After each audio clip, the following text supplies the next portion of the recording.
البدع والأهواء، أهل البدع العقائدية وأهل البدع السياسية. نقول بيننا وبينكم السلف، بيننا وبينكم الكتب، كان فيقول البدع بيننا وبينكم. الحمد لله رب العالمين والعاقبة للمتقين ولا عدوان إلا على الظالمين. أشهد أن لا إله إلا الله وحده لا شريك له وأشهد أن محمدا عبده ورسوله صلى الله عليه وعلى آله وأصحابه ومن تبعهم بإحسان إلى يوم الدين. أما بعد.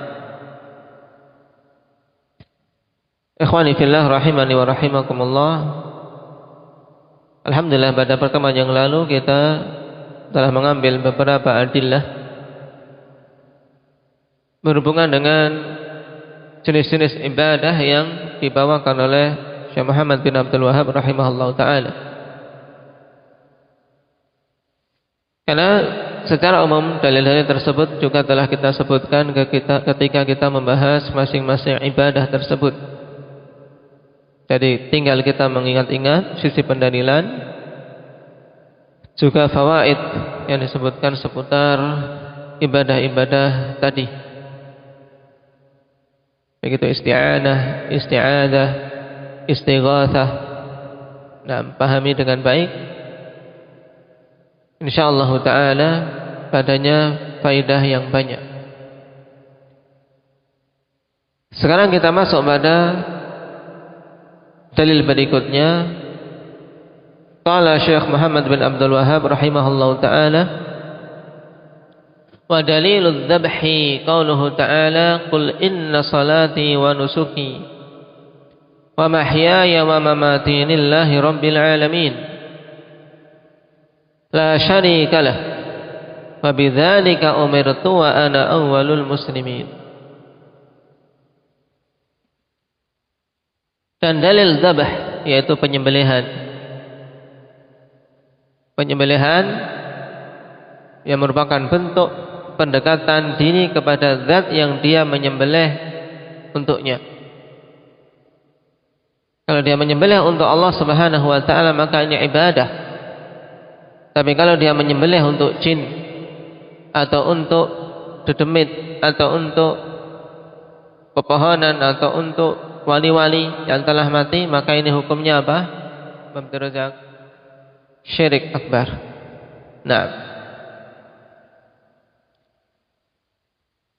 dan dalil yang disebutkan di sini firman Allah Subhanahu wa taala, "Qul inna salati wa nusuki." Katakanlah wahai Nabi, sungguhnya salatku, yaitu semua salat-salat yang aku tunaikan. Dari mana kita mengambil bahwasanya salati maksudnya semua salat-salat, padahal bentuknya mufrad? Indak Ridwan. Karena mufradnya diidhafahkan. Kaidah bahwasanya mufrad mudhaf yufidul umum. Nah, isim mufrad yang diidhafahkan maka memiliki makna umum. Ketika mengatakan inna salati, sungguhnya salatku, yaitu mencakup semua salat-salat yang aku tunaikan, baik yang wajib maupun yang sunnah. Wa nusuki, dan nusukku. Yang dimaksud dengan nusuk di sini akhwani fillah yaitu dzabahi, yaitu sembelihanku. Dan nusuk adalah az-zabihah ibtigha'a wajhi, yaitu sembelihan yang semata-mata mengharap wajah Allah Subhanahu wa ta'ala.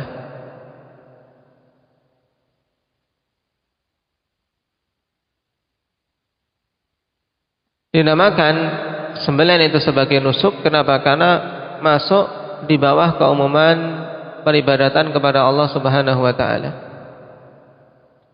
Oleh karena itulah sembelihan yang diniati untuk dimakan dagingnya saja, seperti kita misalnya menyembelih ayam, menyembelih kambing, tapi niatannya untuk kita bisa makan dagingnya. maka ini tidak masuk dalam kategori nusuk, cuma sekedar sembelihan mubah. Sembelihan mubah. Nah, dan dari isi pahala atau tidaknya sesuai dengan tujuan kita menyembelih. Misalnya kita menyembelih kambing untuk diambil dagingnya demi memuliakan tamu, jadinya memiliki nilai pahala sunnah, tapi bukan masuk kategori nusuk. Paham? Contoh sembelihan nusuk yang jelas seperti misalnya udhiyah, kurban di hari raya Idul Adha, nusuk. Kenapa? Karena memang kita menyembelih tujuannya adalah untuk mendekatkan diri kepada Allah Subhanahu wa taala.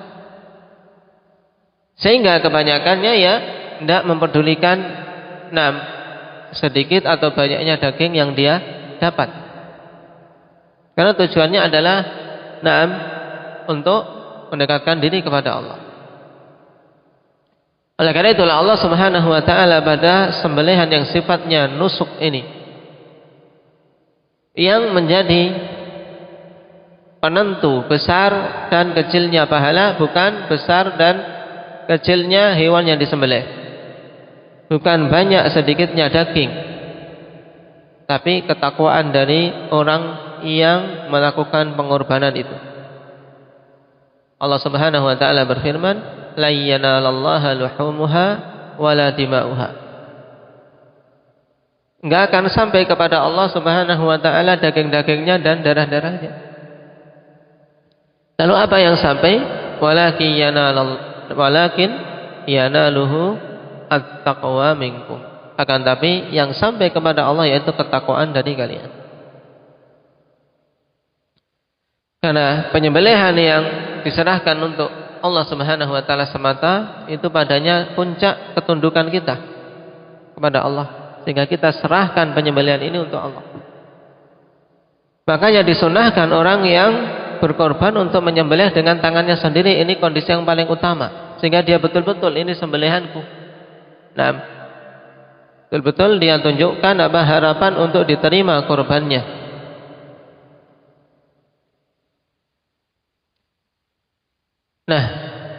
Karena inilah dzabihah disebut dengan nusuk. Seperti udhiyah, kemudian aqiqah juga masuk nusuk. Kenapa? Karena sembelihan untuk mendekatkan diri kepada Allah Subhanahu wa taala. Hadi. Ini yang sembelihan-sembelihan yang disunnahkan. Sehingga seseorang ketika menyembelih dengan penuh ketundukan kepada sesuatu yang dia sembelih untuknya, jin atau pohon, ini masuk kategori dia beribadah kepada sesuatu yang dia sembelihkan hewan tersebut untuknya, maka terjatuh dalam syirik akbar. Disinilah hewan. Walaupun baca basmalah, jadi jangan terkecoh. Yang nyembelih baca basmalah kok, doanya panjang lagi keras, tapi sudah niatannya memang menyembelih di dekat pohon besar untuk mencari keselamatan. Ditanyakan harus, untuk apa kok harus seperti itu? Ini sudah bentuk taqarrub, bentuk pendekatan diri kepada sesuatu yang dia sembelih untuknya, baik itu wali, baik itu kubur kiai, atau jin dan seterusnya. Allah Subhanahu wa taala perintahkan kepada nabinya untuk mengatakan inna salati wa nusuki. Sungguhnya salatku dan sembelihanku.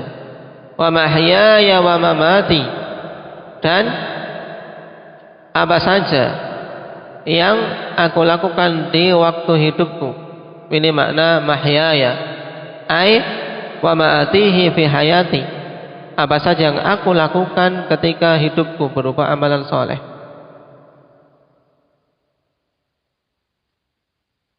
Sebagaimana ditegaskan makna tersebut oleh sederetan para ulama ahli tafsir. Wa mamati ay wa ma amutu alaihi minal imani wal amali salih. Wa ma yakunu ba'dal mauti kal wasiyati wat tadbir. Dan apa saja yang aku akan meninggal di atasnya berupa keimanan dan amalan soleh, dan hal-hal yang aku tinggalkan setelah kematian berupa wasiat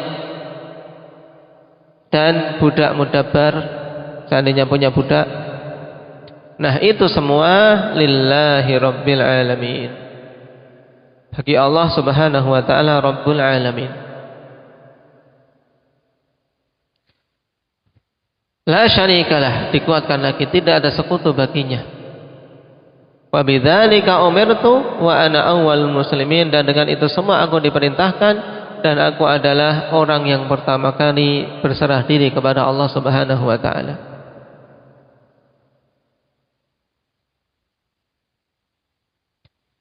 Pada ayat yang agung ini, akhwani fillah, penegasan tentang tauhid, baik tauhidul uluhiyah maupun tauhidul rububiyah.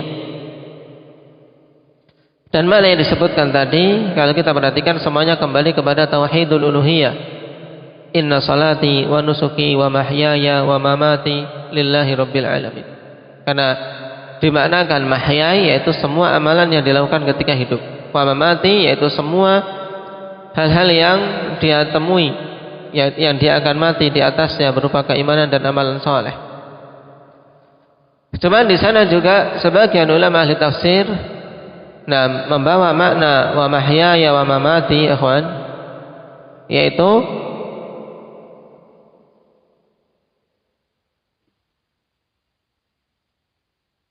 bahwasanya hidup dan matiku, ya, kehidupanku dan matiku itu semuanya adalah apa? Di tangan Allah subhanahu wa ta'ala. Hanya untuk Allah subhanahu wa ta'ala. Kalau demikian maknanya berarti kembali ke tauhid apa, Tolha? Ketika dikatakan wa mahyaya wa mamati, berarti yang menghidupkanku dan yang mematikanku itu adalah Allah subhanahu wa ta'ala semata. Dikembalikan ke tauhidur rububiyah. Dan kedua makna ini tidak saling bertentangan, karena memang semuanya itu adalah kembalinya kepada Allah subhanahu wa ta'ala. Cuman makna yang awal lebih kuat dari sisi mana? Dari sisi karena tauhid rububiyah orang-orang musyrikin tidak mengingkarinya. Dan Nabi SAW diperintahkan untuk mengatakan ini dan dikatakan dengan lantang dan tegas kepada apa? Orang-orang kufar Quraisy. Paham? Sehingga berarti penegasan Rasul, inna salati wa nusuki wa mahyaya wa mamati lillahi rabbil alamin, yang berhubungan dengan tauhid uluhiyah. Bahwasanya amalanku ketika hidup dan perkara yang aku akan mati di atasnya itu semuanya untuk Allah subhanahu wa ta'ala. Ini makna yang kuat dari penafsiran yang disebutkan oleh para ulama.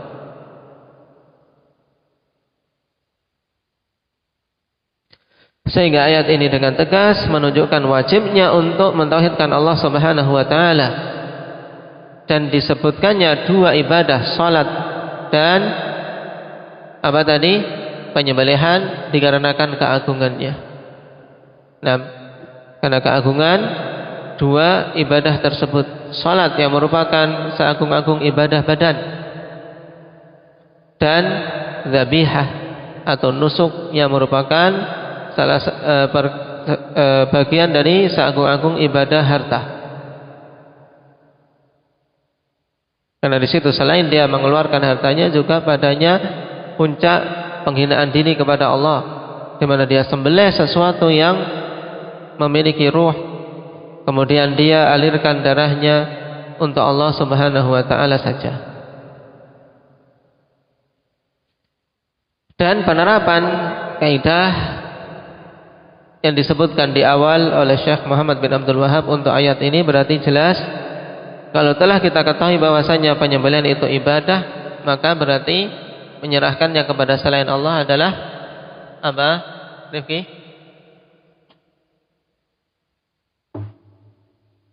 Apa? Syirik. Kafir.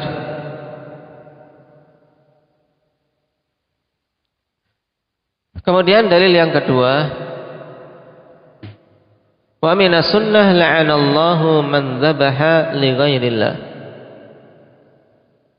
Allah Subhanahu wa taala melaknat siapa saja yang menyembelih untuk selain Allah Subhanahu wa taala.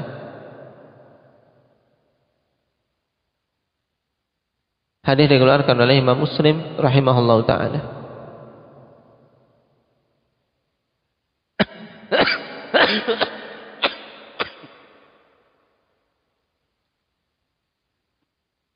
Di sini juga jelas ketika Allah Subhanahu wa taala melaknat siapa saja yang menyembelih untuk selain Allah, berarti ketika menyembelih semata-mata untuk Allah merupakan ibadah. Nah, merupakan ibadah. Dan yang dimaksud dengan laknat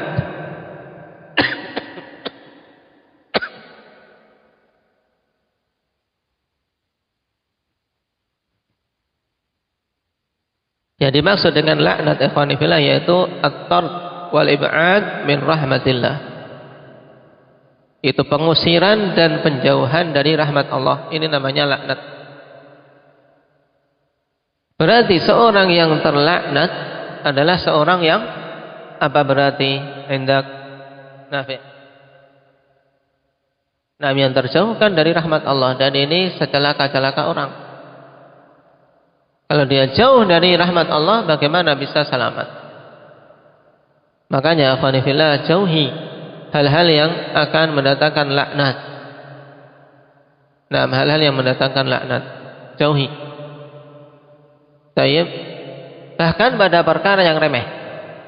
Pada perkara yang remeh, kalau itu bisa mendatangkan pelaknatan manusia terhadapnya, akhwan, jauhi. Rasul sallallahu alaihi wasallam saya mengatakan, ittaqul la'anain. Jauhilah dua perkara yang menjadikan seseorang mendapatkan laknat. Tayyib, yaitu alladzi yatakhalla fi tariqin nas wa dhillihim, yaitu yang buang air. Khala, yaitu buang air besar di jalan manusia dan di tempat-tempat berteduh mereka. Maksudnya hadis ini bagaimana? Maksudnya karena dua perkara ini memang apa? Memicu untuk seseorang didoakan laknat. Orang sedang berteduh, sandar-sandar, tangannya mau bersandar, kena kotoran, akhirnya muncul sumpah serapah. Muncul sumpah serapah. Nah, didoakan jelek. Bahaya. Atau di jalan, sedang berjalan, nginjek kotoran. Nah, ini mendatangkan laknat.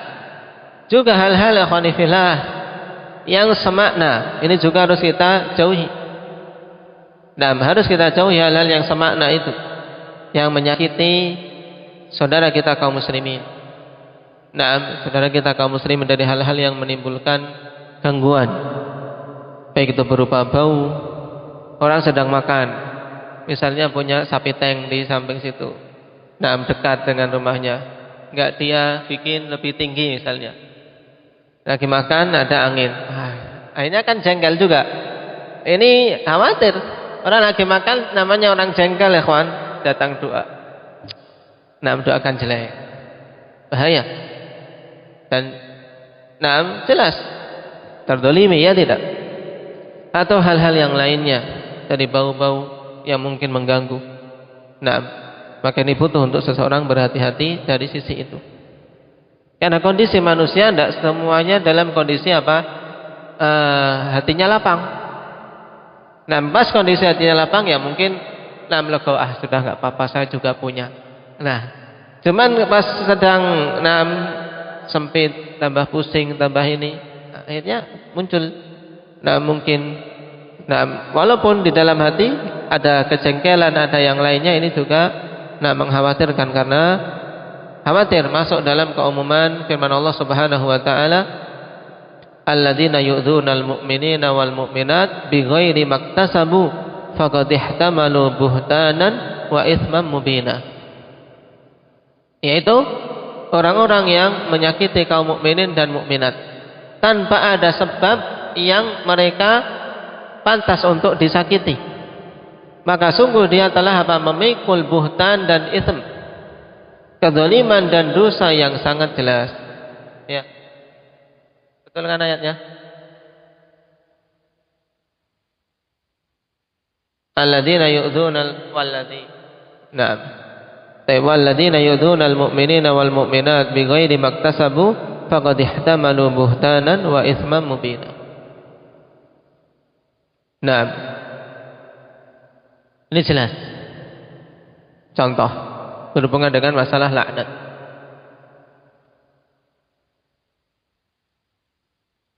Dan Allah melaknat orang-orang yang menyembelih untuk selain Allah Subhanahu wa taala. Sehingga dijauhkan orang tersebut dari laknat Allah. Kenapa? Karena berbuat syirik jelas. Nah, amalannya terhapus. Kalau mati di atas itu tanpa bertobat sebelumnya, maka kekal di dalam neraka, wal'iyadu billah. Kemudian yang terakhir dari dalil-dalil yang disebutkan oleh Syekh, wa dalilun nadri qauluhu ta'ala yufuna bin nadri wa yakhafuna yawman kana syarruhu mustatira.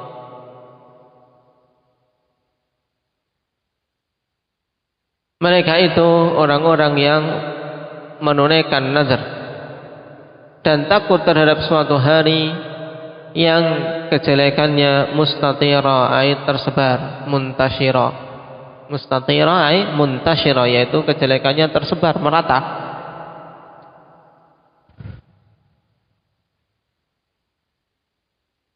Ayat ini dijadikan dalil tentang nazar, bahwasanya nazar itu ibadah dari sisi mana ya kawan? Dari sisi Allah Subhanahu wa taala memuji orang-orang yang menunaikan nazar.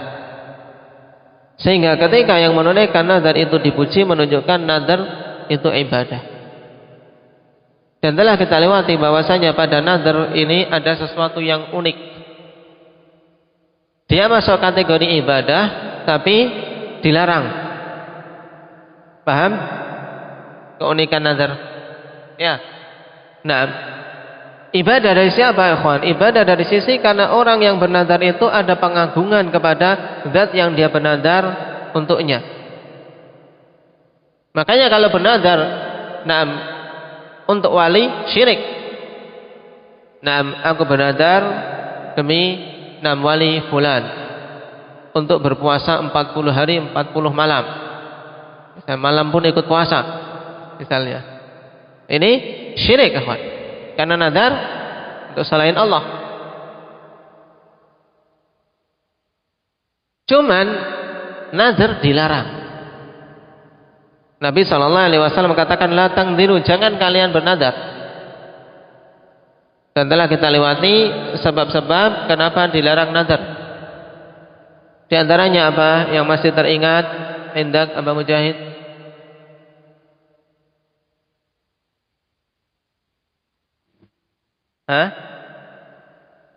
Karena tidaklah muncul hal tersebut kecuali dari orang-orang yang bakhil, sebagaimana sabda Nabi SAW. Sebab orang yang bernazar ya sukanya membuat syarat, kalau aku sembuh aku mau puasa 10 hari. Nah, ini menunjukkan bakhil, dia mau beribadah saja harus ada syarat sembuh dulu.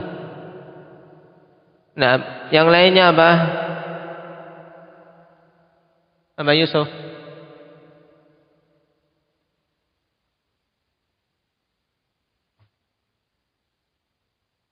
Nah, nazar tidak ada pengaruhnya. Tidak akan merubah takdir. Nah, makanya Nabi SAW melarang, sebab terkadang akan mungkin muncul ketika dia sakit terus misalnya. Akhirnya muncul pada sebagian orang, mungkinlah kalau Allah saya ancam, ya seakan-akan gitu, Allah saya ancam, aku mau beribadah, aku mau haji kalau sembuh. Berarti kalau nggak sembuh aku nggak haji. Nah, makanya Nabi katakan bahwasanya nazar itu tidak akan mengubah takdir, tidak akan mengawalkan atau mengakhirkan, sehingga tidak usah bernazar. Nah, sebagian orang yang bernazar demikian, kalau aku diterima jadi pegawai, aku mau apa? Aku mau sedekah, aku mau bangun masjid dan seterusnya. Bernadar.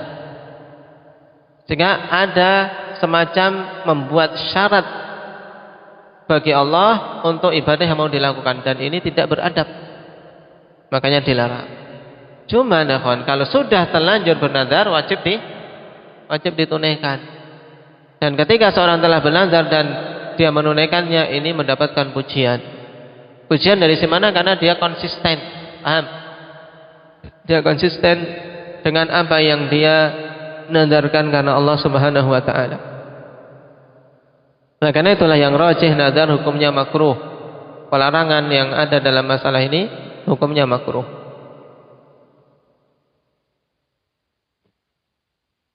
Kita kembali kepada ayat. Yufuna bin nadar. Mereka menunaikan nadar. Khabar, tapi yang diinginkan adalah pujian padanya.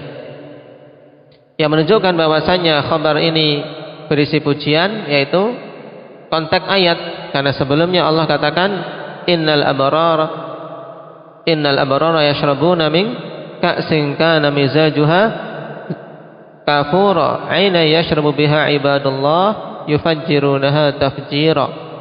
Kemudian yufuna bin nadri wa yakhafuna yawman kana syarruhu mustatira. Berarti berhubungan dengan siapa?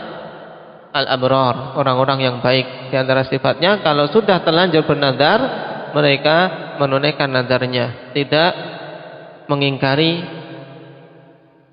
nadar yang telah dia buat.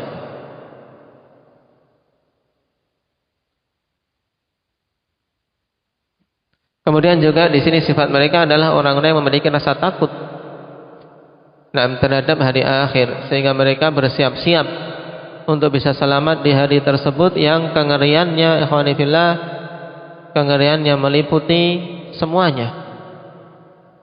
Kana syarruhu mustatira, meliputi langit dan bumi dan semua makhluk-makhluk Allah Subhanahu wa taala.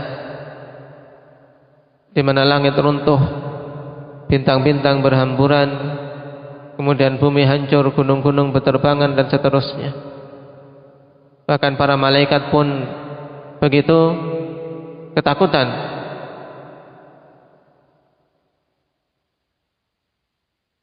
Sehingga wa yakhafuna yawman kana syarruhu mustatira. Mereka ini mendapatkan pujian. Karena ketika di dunia sudah khawatir tentang hari tersebut yang tidak kita ketahui kecuali dari berita-berita yang ada dalam Al-Quran maupun As-Sunnah menunjukkan keimanan.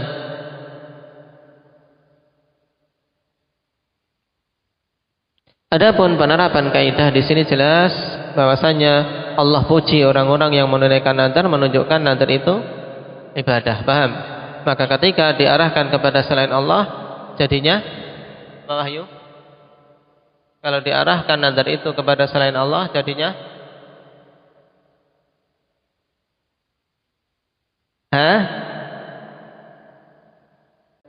taib, berarti syirik. Nah, dengan ini ikhwani fillah kita selesai dari pembahasan di asal yang pertama. Nah, dan ini pembahasan penting berhubungan dengan jenis-jenis ibadah, kemudian dalil-dalilnya, yang secara umum apa saja yang telah tetap dalil bahwasanya itu ibadah, maka wajib kita arahkan hanya kepada Allah Subhanahu wa taala semata. Dan kapan saja diarahkan untuk selain Allah, maka itu adalah syirik akbar. Nasallallahu al-afiyata wassalamah walhamdulillahi rabbil alamin.